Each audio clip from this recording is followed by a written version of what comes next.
Après la baleine grise perdue en Méditerranée, le plus gros et le plus vieux grand requin blanc jamais observé dans l'Atlantique fait route vers l'Europe. Elle s'appelle Nukumi, ce qui veut dire grand-mère en langage autochtone. Elle fait 5 mètres de long et 1,6 tonne et elle a près de 50 ans. Si on en sait autant sur elle, c'est parce qu'elle était équipée d'un GPS en octobre dernier près des côtes de Nouvelle-Écosse au Canada, sur son terrain de chasse préféré parce qu'elle y trouve de nombreux phoques.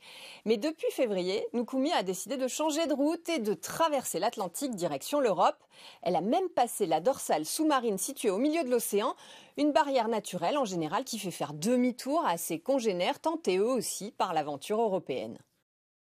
Avant de prendre peur pour vos prochaines vacances à la mer, sachez que l'Université de Floride compte sur son fichier mondial des attaques de requins 57 attaques en 2020, dont 10 mortelles, mais plutôt en Australie, aux États-Unis, en Afrique du Sud. Le long des côtes françaises métropolitaines, il n'y a eu que 5 attaques connues en 174 ans. Mais c'est vrai qu'aujourd'hui, avec le changement climatique, les courants marins, les écosystèmes, les espèces changent et se déplacent, et donc les grands prédateurs suivent. La dernière position connue de Nukumi, c'était mi-avril au sud des Açores. Depuis, elle a plongé. Il va falloir donc attendre qu'elle remonte un peu en surface pour savoir si elle a fait demi-tour, si elle s'approche un peu plus de nos côtes, voir si elle est entrée en Méditerranée, ce qui est déjà arrivé par le passé.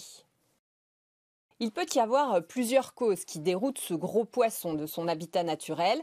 Des maladies, des bruits sous-marins, la faim. Selon une étude publiée dans la revue Nature en janvier dernier, les populations de requins ont diminué de 70% en 50 ans, en majeure partie à cause de la pêche intensive, et pas seulement parce qu'ils sont pris dans les filets, mais aussi parce qu'ils ne trouvent plus rien à manger.